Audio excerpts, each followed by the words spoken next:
y así sucesivamente. O sea que seguir un cursillo para saber dónde publicar es muy raro. Eso sí, hay una condición para saber dónde se debe publicar, que es que uno debe ser un investigador bien formado. Bien formado significa que tenga un buen doctorado, que tenga sucesivas estancias de postdoctorado de buena calidad. No un doctorado bamba, uno de esos que se obtienen ahora virtualmente o qué sé yo. Ni tampoco un doctorado consuelo, porque ahora hay doctorados consuelo que las universidades peruanas están imaginando para poder darle a los profesionales o a los profesores que no tienen un doctorado. Eso es muy importante y en cambio me parece peligroso este camino de otorgar doctorados de que no son de buena calidad, porque es un verdadero problema. Y sin embargo, son doctorados estos de mala calidad que son aceptados en el sistema burocrático de mediciones internacionales. Por eso digo, la única vía para mejorar la calidad de la investigación de una universidad, incluyendo el incremento de las publicaciones, es formar más y mejores doctores, pero con doctorados de buena calidad. El camino que le falta recorrer a la Universidad Católica y por supuesto a las demás universidades del Perú es largo. Nosotros tenemos en nuestra universidad una proporción pequeña de doctores y hay carreras en las que hay muy pocos doctores, empezando por ingeniería o derecho, que están compuestas por muchísimos egresados y me refiero también a los profesores que no tienen un doctorado. No han sido carreras orientadas hacia la investigación. Eso tiene una explicación, porque no necesariamente un ingeniero o un abogado tiene que dedicarse a la investigación, pero para que se haga investigación de calidad se necesita incrementar el número de doctores en esas carreras.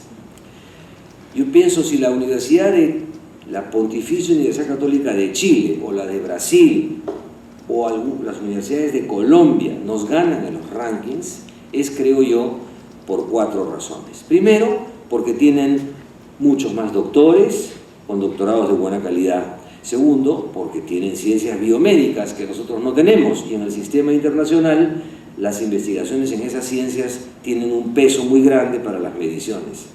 Tercero, porque tienen una clase media mucho más grande que la del Perú, mejor formada, y entonces les permite una mejor y mayor selección de calidad entre los docentes. Y cuarto, creo yo, sobre todo en el caso de Chile, porque hay universidades que tienen una habilidad o una astucia muy especial para manejar los sistemas de mediciones. Nosotros somos un poco más lentos en eso. Entonces, un investigador bien formado no solo sabe dónde publicar, sino además cómo y con quién realiza investigaciones. Un investigador bien formado, ¿no es cierto? Es decir, cualquiera de los profesores bien formados de la Universidad Católica o de otras universidades sabe con quién en el extranjero puede formar redes de investigación, con quién puede publicar de manera conjunta. Eso es algo que se practica en esta universidad o en otras.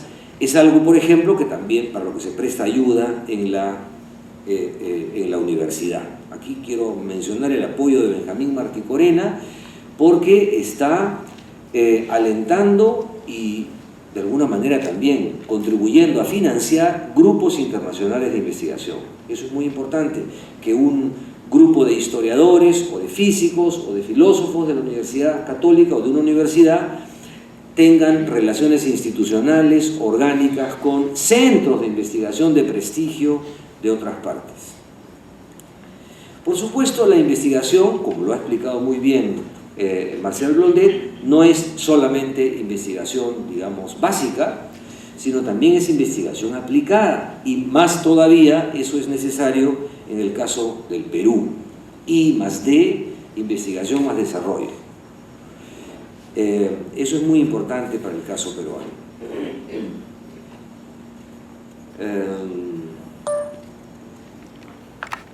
Bueno, no quiero abundar en el caso de la Universidad Católica. Sí quisiera decir que en el caso específico de las humanidades, en la Universidad Católica, yo tengo la impresión de que las cosas marchan por buen camino.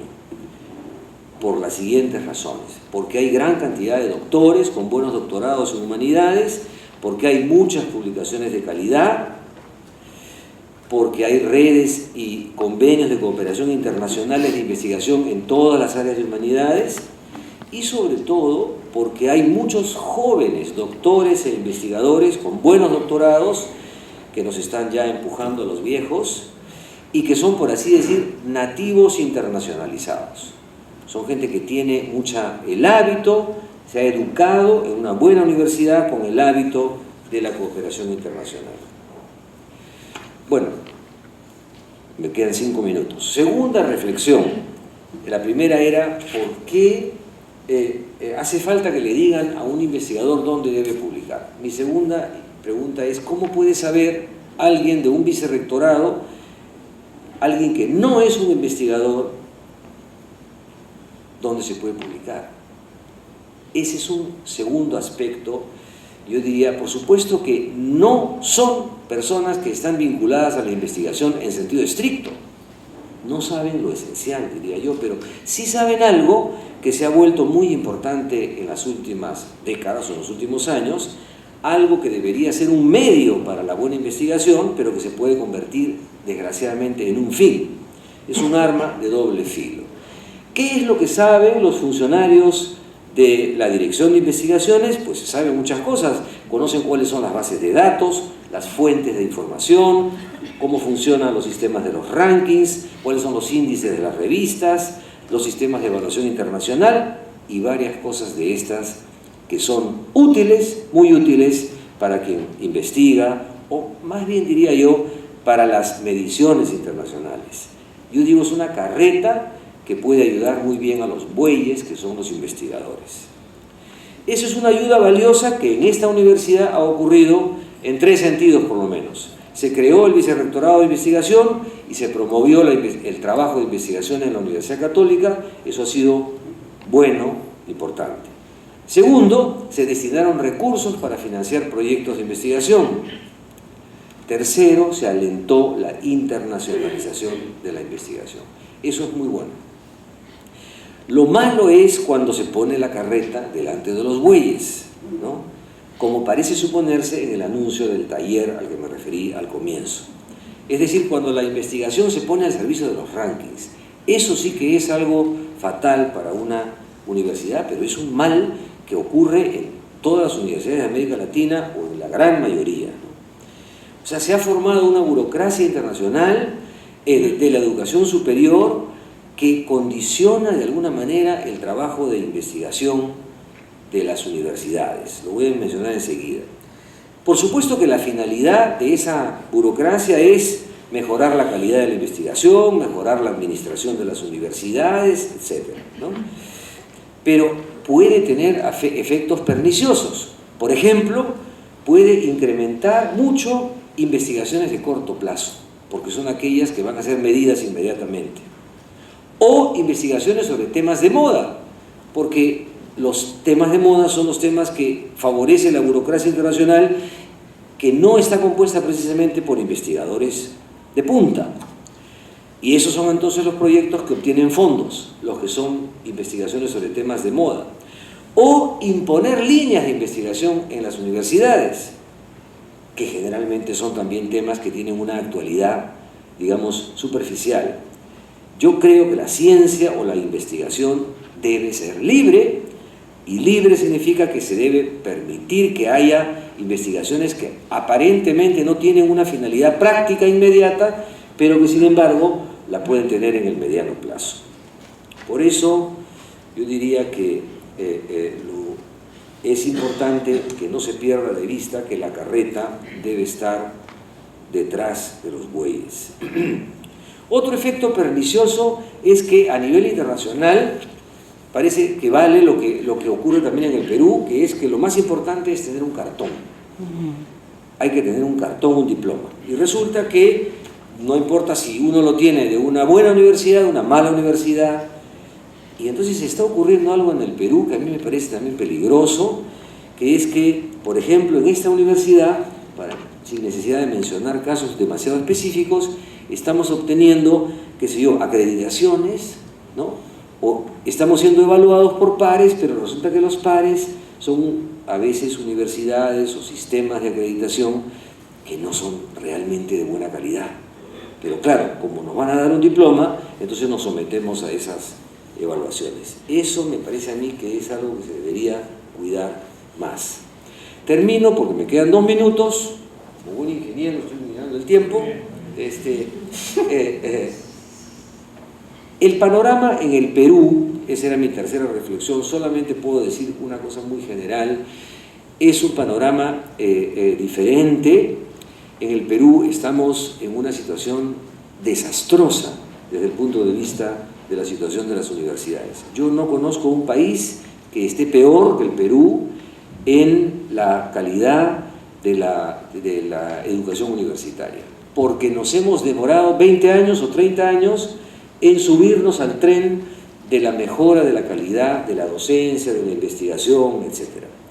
Y es un problema que yo considero muy difícil de resolver, porque el supuesto que tiene el gobierno al dar la ley universitaria es que de alguna manera las universidades se van a arreglar solas, es decir, que ellas mismas van a producir una reforma universitaria adaptándose a la ley y se van a convertir de pronto, en el lapso de pocos años, en universidades que tienen doctores, investigaciones, que funcionan bien. Me parece una ilusión.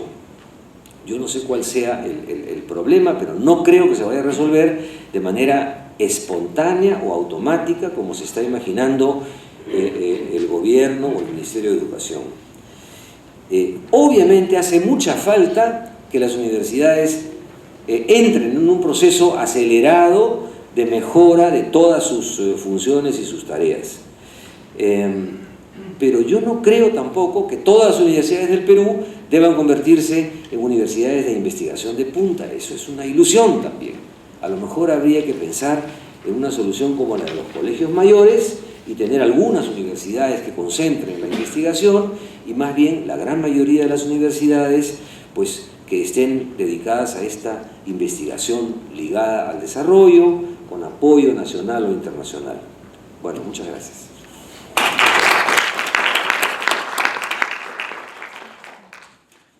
Bueno, ahora vamos a escuchar a Alberto Gago. Él es doctor en física de la Universidad de Sao Paulo, especialista en el área de física de partículas elementales, líder del grupo de altas energías de la PUC, director del doctorado de física, actualmente profesor principal de la sección de física del Departamento de Ciencias de la Universidad Católica. Alberto. Buenos días con todos. Me siento yo muy realmente honrado de compartir una mesa con Miguel y Marcial. Y yo voy a enfocar mi presentación, la voy a enfocar en explicar un poco de lo que es hacer investigación básica, pero en ciencias naturales. Hay mucho de lo que ha dicho Miguel que se va a ver reflejado en lo que voy a contar acá. Sobre todo me gustó mucho de la ciencia es libre, y ese sí tiene que ser. Entonces, justamente van a haber muchas ideas que van a estar reflejadas en el fondo de cómo se hace investigación básica, con un poco las reflexiones que ha dado Miguel antes. Entonces, lo primero que iba a poner era un poco la definición que uno lee típicamente de investigación básica, tal cual, como es, que es buscar e incrementar nuestro conocimiento sobre las leyes de la naturaleza, teniendo como única motivación la curiosidad. Y es muy importante enfatizar eso, la única motivación es la curiosidad. Y algo que, digamos, sale discrepando con lo que dijo Marcial es que cuando uno hace investigación básica no tiene un objetivo. O sea, podría no servir para nada, aparentemente. No tiene beneficio social tampoco, es simplemente responder a una pregunta. Es la curiosidad. Ese es el significado de curiosidad. Algo que uno se apasiona, quiere encontrar la verdad, pero no tiene necesariamente, no está pensando en que va a tener una aplicación, ni está pensando en resolver un problema. Eso es investigación básica. Sin embargo, como voy a contar más adelante, sí tiene aplicación de bases de, digamos, desarrollo da las bases al desarrollo tecnológico, aunque esto no sea para nada aparente cuando uno está haciendo o trabajando en investigación básica en ciencias naturales.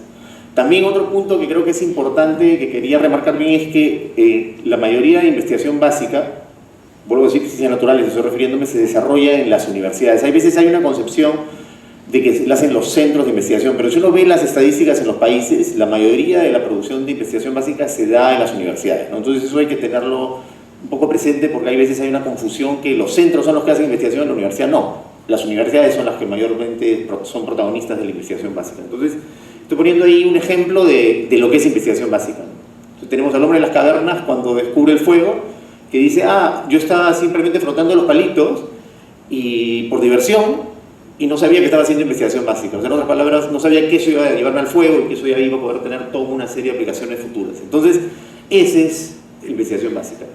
Diversión, curiosidad, o sea, apasionamiento de tratar de resolver un problema. Entonces, un poco, poniéndoles ejemplos, voy a ser un poco sesgado, porque voy a hablar obviamente de la física, pero voy a hablar un poco también de la parte con ejemplos que me, digamos, atañen al trabajo que hago yo, y decirles un poco cosas que son investigación básica. Por ejemplo, estudiar la evolución del universo, lo que hace la cosmología. Todo el modelo que describe la evolución del universo. ¿Eso tiene alguna aplicación? No tiene ninguna aplicación. Simplemente es el conocimiento en sí mismo. O estudiar, por ejemplo, digamos, la fuerza fuerte, la que hace que los quarks estén unidos por unas partículas que se llaman gluones y que formen a los protones, que son los que están dentro del núcleo atómico. Entonces, estudiar la fuerza fuerte, por ejemplo. ¿Eso tiene alguna aplicación? Ninguna. Tampoco. Simplemente el conocimiento, el saber, el conocer la naturaleza, el querer saber más como la naturaleza. O, por ejemplo, el último gráfico de astrofísica, que es estudiar, por ejemplo, los núcleos activos de galaxias. Y ver, se supone que en los núcleos activos de galaxias hay teorías que predicen que deben salir rayos cósmicos, que son protones a muy alta energía, y también asociados a ellos tienen que salir unas cositas que se llaman neutrinos. Y hay un experimento en el Polo Sur que justamente ha medido neutrinos que son astrofísicos y se está queriendo saber si vienen de estos núcleos de galaxias o no. Entonces, ¿eso tiene alguna aplicación? Tampoco. Es simplemente el saber, el conocer el universo, el conocer la naturaleza. Es un problema que uno quiere resolver. Pero acá viene lo que justo había dicho al principio, hay un sin embargo. Hay un sin embargo. La investigación básica no tiene utilidad, pero sin embargo hay un sin embargo que sí, a largo plazo, tiene utilidad. Por ejemplo, si vemos acá, tenemos las centrales nucleares y tenemos a Rutherford. Si Rutherford no hubiera estudiado cómo es el átomo y hubiera descrito la forma del átomo, que tienes un núcleo, donde tienes neutrones y protones y tienes a los electrones girando, no podría haberse desarrollado toda la teoría de la física nuclear y con ello todo lo que devino con esa teoría. Que claro, como dijo Marcial, es cierto, hay veces hay aspectos éticos de, por ejemplo, la bomba atómica, ¿no? De que se puede derivar en cosas negativas, pero en esencia cuando un científico trabaja no está pensando en que eso se derive en cosas negativas, eso ya es un transcurrir de lo que pasa en la política, ¿no? Entonces, tienen también, por ejemplo, obtener electricidad a partir del movimiento. Eso viene de una ley que se llama la ley de Faraday, que no vamos a explicar, que es, digamos, todas las centrales hidroeléctricas, a partir de la caída de las aguas, genera movimiento y ese movimiento se genera corriente eléctrica. Entonces, si no Faraday no hubiera descubierto su ley, no hubiera descubierto esa relación que nos permite encontrar a partir del movimiento corriente eléctrica, no tendríamos formas de generar corriente. Tenemos los celulares, por dar un ejemplo. Tampoco no habría celulares si Hertz no hubiera descubierto las ondas electromagnéticas que habían sido predichas por las ecuaciones de Maxwell que describían el electromagnetismo. Tenemos acá, voy a regresar acá, perdón, se fue, una fábrica cualquiera que funciona con corriente. ¿Qué cosa tenemos atrás de la corriente? ¿Quiénes fueron los que estuvieron atrás del descubrimiento de los electrones, que son los que forman la corriente eléctrica? Estuvo ahí a la derecha, tienen a Lorentz, y a la izquierda, a la izquierda tienen a Thomson, que es el que descubrió, y Lorentz el que dijo la teoría, digamos, elaboró la teoría del electrón. Después tenemos acá el RMN, que es una herramienta de diagnóstico. El RMN, no tendríamos el RMN como de herramienta de diagnóstico si no tendríamos a Rabi, que fue el que desarrolló la técnica, por investigación pura, de justamente cómo podía haber radiación electromagnética y la resonancia entre espines en el núcleo atómico. Si no hubiera hecho ese trabajo, no tendríamos ahora el RMN. Obviamente Rabi, cuando hizo no estaba pensando en eso, simplemente estaba estudiando los espines nucleares, un fenómeno de resonancia en los espines nucleares, un problema totalmente básico. O el láser que no vas a ver todas las aplicaciones que tiene el láser. No tendríamos el láser si Einstein no hubiera hecho la teoría de emisión estimulada y no hubiera habido un físico, Towns, que elaborara, digamos, armara un primer máser, que era una cosa de inversión de microondas de láser que permitió la creación del láser. Hay una frase de Faraday que yo siempre le evoco, me parece bien interesante porque plasma lo que es la investigación básica. A Faraday dice que le preguntaron para qué sirve su ley. cuando la presentó, porque obviamente en el momento que la presentó nadie tenía idea, digamos, se está presentando una cosa totalmente oscura como oyes hablar del modelo estándar, por ejemplo. Entonces, ¿qué dijo Faraday? Dijo, ¿qué uso se le puede dar a un bebé recién nacido? Que si uno la analiza bien, tiene una profundidad enorme lo que está diciendo él. O sea, uno no puede predecir lo que va a pasar. Entonces, esa frase es una cosa que yo creo que muchos van a entenderla y tratar de ver todo el significado que arrastra, ¿no? Ahora bien, uno podría hacer, para los utilitarios, ¿no? Para la gente que es muy utilitaria, decir, ya, pero tú me estás diciendo que hay investigación que la vas a desarrollar ahora, pero va a tener 50 años de aplicaciones. Eso no es verdad. Regreso. Cuando uno quiere desarrollar, por ejemplo, investigación, disculpen que use mi caso personal, en partículas elementales hay que desarrollar una serie de dispositivos que ya están al borde de la tecnología, que al final te sirve para estudiar tu problema, pero después automáticamente, sin que tú estás pensando, lo voy a usar para tal cosa, ya se irradia, o se usa automáticamente para la industria o para las aplicaciones ya prácticas. Y eso tú no lo estás haciendo, vuelvo a decir, cuando se trabaja en física de partículas, estás tratando de buscar al Higgs o estudiar el quark gluon plasma, cualquier cosa de esas, no estás pensando, lo voy a hacer para una aplicación, sino simplemente que tienes que ir al borde de la tecnología para poder capturar toda esta información. Entonces, fruto de eso, tienen una serie de cosas que se han desarrollado alrededor de las partículas elementales. Por ejemplo, tienen la World Wide Web. O sea, la gente no tendría la www, no tendría el Facebook, si no hubiera habido los físicos en el CERN, que justamente para intercambiar información usaron el desarrollo del hipertexto.